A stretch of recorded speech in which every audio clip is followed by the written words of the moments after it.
Doctor वैस सलीम, मैं आपकी तरफ आता हूँ सर। ये आपने गुफ्तगू सुनी वजाहत मसूद साहब की, और ये अ, गुफ्तगू जारी रहती है और ये मामला हमारे चलते रहते हैं। और अब जो मामलात हैं, जो अब जो एक नया बयानिया वो ये है कि गलतियां सबसे हुई हैं, फौज से भी बहुत गलतियां हुई हैं और सियासतदानों से भी बहुत गलतियां हुई हैं, लेकिन अब मामला दुरुस्त की तरफ जा रहे हैं। और अब जो है पीस की तरफ हम जो है अपने मुल्क की मईशत की तरफ, हमारे मुल्क की रोशन ख्याली की तरफ मुल्क को धकेला जा रहा है कि भाई हम बेहतर मुल्क बने, दुनिया हमें समझे, हमें माने। तो सर, आप किस तरह देखते हैं कि अब जो मामला चल रहे हैं, और जो भारत की तरफ मैं वापस आ जाता हूं कि अब पाकिस्तान वाकई चाह रहा है कि मामला हल हो जाए, लेकिन अब मामला कुछ इस तरह से है जो मैं देखता हूं कि भारत हमसे चाह रहा है कि नहीं चाह रहा है। क्योंकि भारत जो है उसके पास क्या लेवरेज होता है कि भाई क्यों मैं पाकिस्तान से अब दोस्ती करूं, क्या फायदा है सिर्फ सिवाय इसके कि जी मेरा जो वेस्टर्न बॉर्डर है वो सिक्योर हो जाएगा।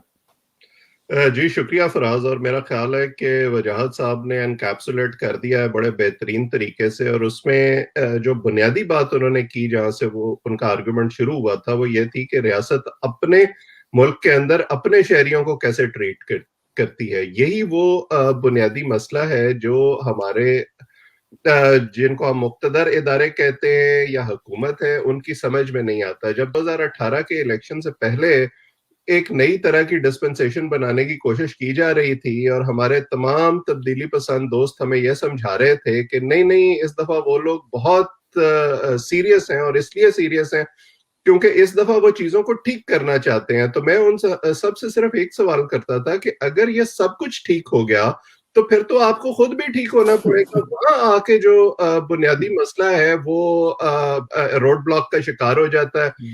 अब जिस तरफ आपने इशारा किया कि गलतियां हुई हैं और अब हमें चीजों को ठीक करना है और दुनिया के साथ जो है वो मिलके आगे चलना है।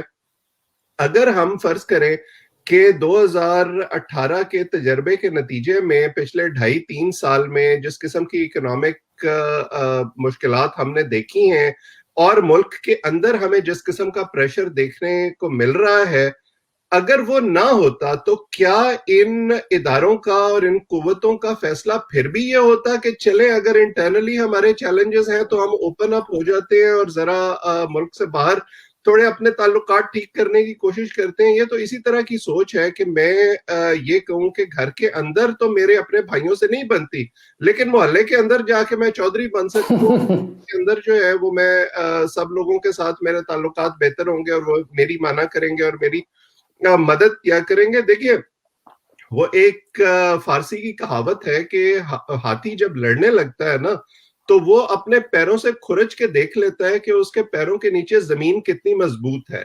तो लड़ाई जो है वो मजबूत जमीन पर लड़ी जाती है, लड़ाई हवा में नहीं लड़ी जाती। अब हालात तो ये हैं कि आपके मुल्क के अंदर अ, कौन सी ऐसी चीज है जो, मतलब मैं अक्सर कहता हूं कि अपने बचपन में जो हम सुना करते थे अक्सर, रवांडा या इथोपिया या सोमालिया, जहां पे कहत है और खाना जंगी है और मुल्क के अंदर अजनास जो हैं वो पैदा नहीं होती और तरह तरह के हम्म। स्टेक होल्डर्स हैं और अ, बैरूनी इमदाद पे इन्हसार है वगैरह वगैरह।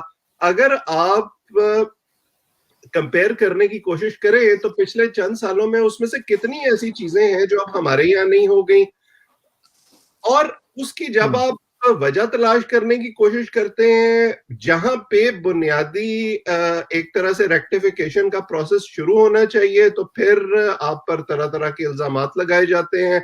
आपसे कहा जाता है कि नहीं नहीं, ये बात ना करें क्योंकि इससे जो है वो हमारी इंटरनल स्टेबिलिटी को खतरा हो सकता है, हमारे वकार को खतरा हो सकता है। तो जब तक हम अपनी इंटरनल स्टेबिलिटी के हवाले से इतने विम्स का शिकार रहेंगे, जो स्ट्रक्चरल रिफॉर्म्स हमें यहां करने हैं, दुनिया को अगर हम ये समझते हैं कि दुनिया बेवकूफ है और हम्म। दुनिया जानती नहीं है कि हमारे इंटरनल डायनामिक्स क्या है या हम जो मूव कर रहे हैं वो किस वजह से कर रहे हैं, तो ये हमारी खाम ख्याली तो हो सकती है, इसका हकीकत से कोई ताल्लुक नहीं है। वो जो हमने एक रशियन रॉलेट पूरी दुनिया के साथ खेली है 40 साल में, कि हमें कोई ना कोई अब एक टीका लगाओ और हमारे अंदर जान डालो वरना हम अपने आप को गोली मार लेंगे। दुनिया अब उस जगह पहुंच गई है जहां वो कहते हैं कि आप भले अपने आप को गोली मार लें, लेकिन जब तक आप पूरी तरह से ठीक नहीं होंगे तो हम आपकी बात पर एतबार करने को तैयार नहीं है। अब हमारी जो इकोनॉमिक कंपल्शंस है वो इकोनॉमिक कंपल्शंस भारत की तो नहीं है, वो हमारे साथ उस तरह से बात करेंगे और वो सिर्फ इसलिए जो है वो आपे से बाहर होना शुरू कर देंगे क्योंकि हमारे आर्मी चीफ साहब ने एक ऐसी तकरीर कर दी है जिसमें उन्होंने ये इंडिकेट किया है कि हम आपके साथ गुफ्तगू करना चाहते हैं। तो बात तो फिर वहीं आ गई जैसे वजाहत साहब ने भी इशारा किया, और भारत हमेशा हमसे ये कहता है कि हमें तो समझ ही नहीं आती कि आपके पावर डायनामिक्स हैं क्या, आपके यहाँ फैसले करता कौन है। और आज अगर जनरल बाजवा इस ख्याल के हामी हैं कि हमें ओपन अप करना चाहिए और भारत के साथ जाके ताल्लुकात बेहतर करने चाहिए, तो कल को उनकी जगह जो नया आर्मी चीफ आएगा क्या उसकी सोच वही होगी या उसकी सोच वो होगी जो लेकिन राहील शरीफ की थी या परवेज मुशर्रफ की थी? डॉक्टर वैसे मैं आपकी तरफ आ जाता हूँ। बड़ी मुफस्सिल गुफ्तगू वजाहत मसूद साहब ने कर दी। पहले मैं सिर्फ एक पॉइंट बोलना चाहता हूँ इसमें कि वजाहत साहब ने सलमान तासीर की किलिंग का जिक्र किया।